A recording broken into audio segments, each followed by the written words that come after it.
നാട്ടുകൾ വിഷന്റെ news at 7 വാർത്തകളിലേക്ക് ഏവർക്കും സ്വാഗതം. വാർത്തകൾ ചുരുക്കത്തിൽ. കൂടുതൽ വാർത്തകൾക്കായി നാട്ടുകൾ വിഷൻ ചാനൽ സബ്സ്ക്രൈബ് ചെയ്യൂ. പ്രസിദ്ധമായ മണ്ണാർക്കാട് പൂരാഘോഷത്തിന് വെള്ളിയാഴ്ച തുടക്കമാകും. 14 വൈകിട്ട് 4 മുതൽ പഞ്ചവാദ്യത്തിൻ്റെ അകമ്പടിയോടെ സ്ഥാനീയ ചെട്ടിയന്മാരെ ആനയിക്കൽ, ദേശവേലകൾ, ഘോഷയാത്ര എന്നിവയോടെ ചെട്ടിവേല ആഘോഷിക്കും. വാർത്ത വിശദമായി. പ്രസിദ്ധമായ മണ്ണാർക്കാട് അരക്കുറിശി ഉദയർകുന്ന് ഭഗവതി ക്ഷേത്രത്തിലെ പൂരാഘോഷത്തിന് വെള്ളിയാഴ്ച തുടക്കം കുറിക്കുമെന്ന് സംഘാടകർ ക്ഷേത്രത്തിൽ വിളിച്ചു ചേർത്ത പത്രസമ്മേളനത്തിൽ അറിയിച്ചു. വൈകിട്ട് 7 ക്ഷേത്രസന്നിധിയിൽ നടക്കുന്ന സാംസ്കാരിക പരിപാടികളുടെ ഉദ്ഘാടനം എൻ ഷംസുദ്ദീൻ MLA നിർവഹിക്കും. പൂരാഘോഷ കമ്മിറ്റി പ്രസിഡന്റ് KC സച്ചിദാനന്ദൻ അധ്യക്ഷത വഹിക്കും. ചെറുശ്ശേരി കുട്ടന്മാരാർക്ക് ആലിപ്പറമ്പ് ശിവരാം പൊതുവാൾ സ്മാരക വാദ്യപ്രവീണ പുരസ്കാരം കളക്ടർ G പ്രിയങ്ക സമർപ്പിക്കും. മണ്ണാർക്കാട് നഗരസഭാ chairman C Muhammad Basheer memento സമർപ്പിക്കും. പ്രശസ്തി പത്രം സമർപ്പണവും പൊന്നാടണിയിക്കലും ക്ഷേത്ര managing trustee KM Balachandran Unni നിർവഹിക്കും. അതുകൊണ്ട് മാത്രം തന്നെ നമ്മുടെ ചരിത്രത്തിൻ്റെ ആളുകളിൽ ഏറ്റവും നല്ല രീതിയിൽ പ്രതിപാദിച്ചിട്ടുള്ള പൂരങ്ങളിൽ ഏറ്റവും പ്രമുഖ സ്ഥാനത്താണ് മണ്ണാർക്കാട്. ഇന്നും അതിൻ്റെ പഴമയും പ്രൗഢിയും ആചാര അനുഷ്ഠാനങ്ങളിലുള്ള വ്യത്യസ്തതയും തികച്ചും നിലനിർത്തിക്കൊണ്ട് തന്നെയാണ് ഇപ്പോഴത്തെ പൂരാഘോഷ കമ്മിറ്റിയും ഈ പൂരം വളരെ വിപുലമായ പൂരം നടത്തുന്നത്.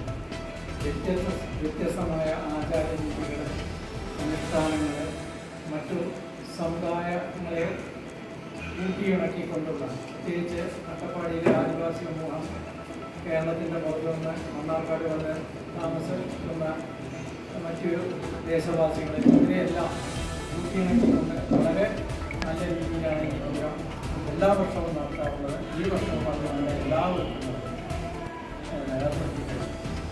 7-ാം തീയതി വൈകുന്നേരം നടത്തുന്ന 7 മണിക്കുള്ള സാംസ്കാരിക സദസ്സ്, അതിൽ നമ്മുടെ പ്രിയങ്കരനായ MLA, അതേപോലെ തന്നെ സഭാ ചെയർമാൻ, കളക്ടർ, ജില്ലാ കളക്ടർ എന്നിവരെല്ലാം പങ്കെടുക്കുന്നുണ്ട്. എല്ലാ വർഷത്തെയും ഈ വർഷവും വാദ്യപ്രവീണ പുരസ്കാരം നൽകുന്നുണ്ട്. കൂടാതെ മണ്ണാർക്കാടിൻ്റെ വിവിധ സാമൂഹ്യ മേഖലകൾ കേരളത്തിലുള്ള പ്രഗത്ഭമായ വ്യക്തികളെ, പ്രഗത്ഭരായ 3 വ്യക്തികളെ ആദരിക്കുന്നുണ്ട്.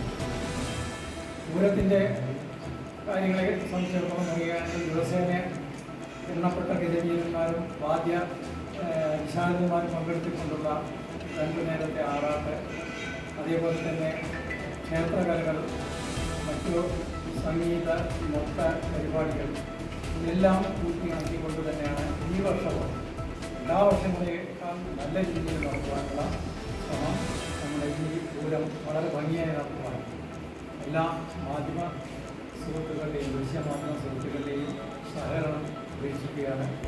Doctor MB Radhakrishnan cash award നൽകും. പൂരാഘോഷ committee general secretary M Purushothaman, treasurer PK Mohandas സംസാരിക്കും.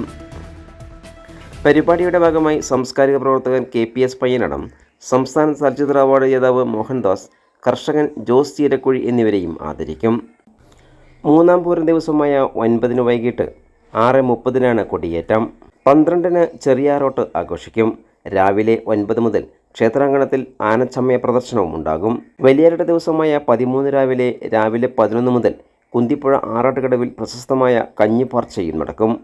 വൈകിട്ട് ഇരട്ട നാദസ്വരം, ഇരട്ട തായമക, പാണ്ഡ്യമേളം, കുടമാറ്റം എന്നിവയും ഉണ്ടാകും. രാത്രി 9-നാണ് ആറാട്ട് എഴുന്നള്ളിപ്പ്. 14 വൈകിട്ട് 4 മുതൽ പഞ്ചവാദ്യത്തിൻ്റെ അകമ്പടിയോടെ സ്ഥാനീയ ചെട്ടിയന്മാരെ ആനയിക്കൽ, ദേശവേലകൾ, ഘോഷയാത്ര എന്നിവയോടെ ചെട്ടിവേലയും ആഘോഷിക്കും. ക്ഷേത്രത്തിൽ വിളിച്ചു ചേർത്ത വിശദീകരണ യോഗത്തിൽ പൂരാഘോഷ കമ്മിറ്റി president KC Sachidanandan, general secretary M Purushothaman, general secretary P Gopalakrishnan, treasurer PK Mohandas, doctor Rajan Pullangattil, Sreekumar Kurup, Suresh Varma, P Chandrasekharan, P Gopalakrishnan, Sreekumar Keezhadath, Sivaprakash, K Vinod, Sankaranarayanan എന്നിവരും പങ്കെടുത്തു. അന്നും ഇന്നും എക്കാലവും നമ്മൾ കാത്തു സൂക്ഷിക്കണമെന്ന നമ്മുടെ നിറഞ്ഞ സംസ്കാരത്തിൻ്റെ ഒരു ആവർത്തനമാണ് ഓരോ വർഷത്തെയും പൂരം എന്നത് തിരിച്ചറിയുക. അപ്പോൾ തീർച്ചയായിട്ടും ഇന്നും അതുപോലെ തന്നെയാണ്. ഇപ്പോൾ അന്നത്തെ കല്ലടി പ്രമുഖ ഇവിടുത്തെ മുസ്ലിം കുടുംബമായിട്ടുള്ള ഈ നാടിൻ്റെ മുന്നേറ്റത്തിന് വേണ്ടി ഒരുപാട് സ്കൂൾ വിദ്യാലയങ്ങൾ ഉൾപ്പെടെ ഒട്ടേറെ കാര്യങ്ങളിൽ നമ്മുടെ കോളേജ് ഉൾപ്പെടെ എല്ലാവർക്കും അറിയാവുന്ന കാര്യമാണ്. അപ്പോൾ അത്തരത്തിൽ അവരുടെയൊക്കെ നിറഞ്ഞ സഹകരണത്തോട് കൂടിയിട്ട് പഴമക്കാർ പറയുന്നത് അറിയാം, അവരുടെ ആന, അന്ന് അവരുടെ കൈവശത്തിലുണ്ടായിരുന്ന കലടി കുടുംബത്തിൻ്റെ കയ്യിലുള്ള ആനയൊക്കെ പൂരാഘോഷത്തിന് വേണ്ടി സൗജന്യമായിട്ട് വിട്ടുകൊടുക്കുമായിരുന്നു. അതുപോലെ തന്നെ മറ്റാവശ്യങ്ങളും മറ്റ് എല്ലാ സൗകര്യങ്ങളും സഹായങ്ങളും മൂപ്പിൽ നായർക്ക് അന്ന് കല്ലടി തറവാട്ടിലുള്ള ആളുകൾ ചെയ്തു കൊടുത്തിരുന്നു. അപ്പോൾ ഇതെല്ലാം നമ്മളോട് പറയുന്നത് എന്താണ്?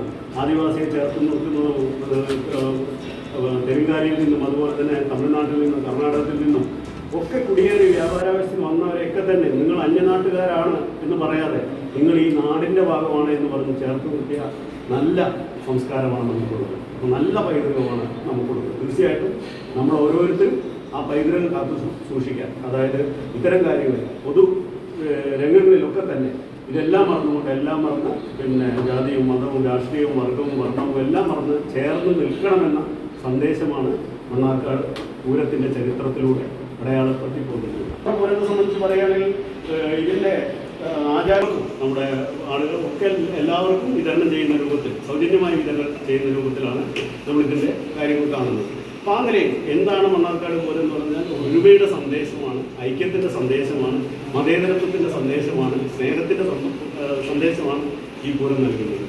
അതുകൊണ്ട് തന്നെയാണ് കഴിഞ്ഞ കാലങ്ങളിലൊക്കെ തന്നെ നമ്മളെല്ലാം മറന്നുകൊണ്ട് നമ്മുടെ നാടിൻ്റെ ഒരു വികാരം എന്ന നിലയിൽ നമ്മൾ ഓരോരുത്തരും നെഞ്ചോട് ചേർത്ത് ഈ ഉത്സവം ആഘോഷിക്കുന്നത്. അപ്പോൾ തീർച്ചയായിട്ടും ആ രൂപത്തിൽ ഈ വർഷത്തെ പൂരവും നമ്മൾ വളരെ വിപുലമായ രീതിയിൽ ആഘോഷിക്കുകയാണ്. അത് ക്ഷേത്രകലകൾക്കും മറ്റെല്ലാം പ്രാധാന്യം നൽകിയാണ് നമ്മൾ നടത്തി വരാറുള്ളത്. ഇപ്പോൾ നിങ്ങൾക്കറിയാവുന്ന പോലെ എല്ലാ വർഷവും ഈ ക്ഷേത്രത്തിൽ നിന്ന് നമ്മൾ ഈ ക്ഷേത്രത്തിലെ വാദ്യവിഷയങ്ങൾക്ക് പ്രധാന ചുമതലക്കാരനായിരുന്ന ആലിപ്പറമ്പ് ശിവരാമപുതുവാണ്. അദ്ദേഹം കൂടെ 50 വർഷക്കാലമാണ് ഈ പൂരാഘോഷവുമായി ബന്ധപ്പെട്ട വാദ്യവിഷയങ്ങൾക്ക് നായകത്വം വഹിച്ചത്. അപ്പോൾ അദ്ദേഹം മരിച്ചതിന് ശേഷം അദ്ദേഹത്തിൻ്റെ ഓർമ്മ നിലനിർത്തുന്ന വാദ്യപ്രവീണ പുരസ്കാരം 15 വർഷം കഴിഞ്ഞു ഇതിനകം. അപ്പോൾ ഈ പുരസ്കാരം ഏർപ്പെടുത്തിയിട്ട് അപ്പോൾ ആ പുരസ്കാരത്തിൻ്റെ ഒരു ഉദ്ദേശ ലക്ഷ്യം എന്ന് പറയുന്നത് മഹാനായിരുന്ന വാദ്യരംഗത്തെ കുലപതിയായിരുന്ന ആലിപ്പറമ്പ് ശിവരാമപുതുകളുടെ സ്മരണ നിലനിർത്തിക്കൊണ്ട് ഈ പൂരാഘോഷം ഒരു കാലത്ത് മൂപ്പിൽ നായർ വളരെ പ്രൗഢിയോടെ നടത്തിയിരുന്ന പൂരാഘോഷം മുടങ്ങിപ്പോയ സാഹചര്യത്തിൽ അത് വീണ്ടും വളരെ അതിൻ്റെ പൂർവാധികം ശക്തിയായിട്ട് അതിൻ്റെ ഒട്ടും പ്രൗഢി നഷ്ടപ്പെടാതെ ഗാംഭീര്യത്തോടു കൂടി ആഘോഷിക്കാൻ മുൻകൈയെടുത്ത് ഇവിടെ വന്നത് നമ്മുടെ കൊച്ചിയുടെ ബാലകൃഷ്ണ പണിക്കരാണ്. കലാകാരന്മാർക്ക് വാദ്യപ്രവീണ പുരസ്കാരത്തിലൂടെ മണ്ണാർക്കാട് പൂരാഘോഷ കമ്മിറ്റി കഴിഞ്ഞ 15 വർഷമായിട്ട് സമ്മാനിക്കുന്നത്. ഇന്ന് വാദ്യലോകത്തിലെ അറിയപ്പെടുന്ന ഒരു അവാർഡാണ് വാദ്യപ്രവീണ പുരസ്കാരം.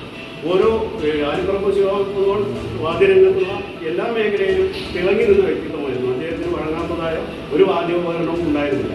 ആ നിലയിൽ അദ്ദേഹത്തിൻ്റെ കഴിവുകൾ വ്യാപരിച്ച വാദ്യകലയിലെ എല്ലാ വിഭാഗങ്ങളിലും പെട്ട ആളുകളെ തിരഞ്ഞെടുത്ത് അവർക്ക് പുരസ്കാരം നടത്തുന്നതാണ് നമ്മുടെ രീതി. അതിന് വളരെ പ്രശസ്തരും പ്രഗത്ഭരുമായിട്ടുള്ള ഈ രംഗത്ത് അങ്ങേയറ്റം പരിചയസമ്പന്നരായിട്ടുള്ള ആളുകളുടെ ജൂറിയാണ് ഈ പൂരാഘോഷ കമ്മിറ്റിയെ സഹായിക്കുന്നത്. ഡോക്ടർ MP വിജയകൃഷ്ണൻ, അദ്ദേഹം ഈ വാദ്യരംഗത്തിന് സൂക്ഷ്മമായിട്ട് ഓരോ വാദ്യകലയെയും ഓരോ വാദ്യകലാകാരന്മാരെയും സൂക്ഷ്മമായി നിരീക്ഷിക്കുന്ന ഒരാളാണ്. അദ്ദേഹമാണ് ഈ ജൂറിയുടെ ചെയർമാൻ. അതോടൊപ്പം തന്നെ ചെർപ്പളശ്ശേരി രാജാനന്ദൻ, അറിയപ്പെടുന്ന ഈ രംഗത്ത് പ്രവർത്തിക്കുന്ന വാദ്യകലയെക്കുറിച്ചൊക്കെ നല്ല പഠനം നടത്തുന്ന നല്ല അവഗാഹമുള്ള ഒരു വ്യക്തിത്വമാണ് ചെർപ്പളശ്ശേരി രാജാനന്ദൻ.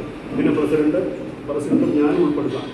ജൂറി വളരെ നിഷ്പക്ഷമായിട്ട് യാതൊരു പരാതിക്കും ഇടവും വരാത്ത വിധത്തിൽ ആണ് ഈ പുരസ്കാര ജേതാവിനെ എല്ലാ വർഷവും തിരഞ്ഞെടുക്കാറുള്ളത്.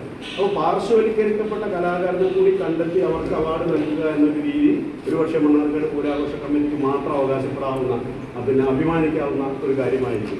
ഒരു വാദ്യകല അല്ലെങ്കിൽ ഒരു തായമ്പക നന്നായി എന്ന് പറയുമ്പോൾ തീർച്ചയായിട്ടും അതിൽ മുൻനിര കലാകാരന്മാരെയാണ് നമ്മൾ തിരിച്ചറിയുന്നതും അംഗീകരിക്കുന്നതും നോട്ടുമാലയിടുന്നതും സ്വീകരിക്കുന്നതും. അതിൻ്റെ പിന്നണിയിലുള്ള അതേപോലെ തന്നെ അല്ലെങ്കിൽ അതിലപ്പുറത്തേക്ക് കായികമായും മാനസികമായിട്ടും ഈ അന്നത്തെ ആ പരിപാടി വിജയിപ്പിക്കുന്നതിന് വേണ്ടി അവരുടെ കഴിവ് തെളിയിക്കുന്ന ആളുകളെ പലപ്പോഴും നമ്മൾ വിസ്മരിച്ചു പോവുകയാണ്. ആ വിഭാഗത്തിൽപ്പെടുന്നവരാണ് ഈ പറയുന്ന ഇടത്താളക്കാരും അതുപോലെ കുറുകുഴലും കൊമ്പ് തുടങ്ങിയ വാദ്യകലാകാരന്മാർ.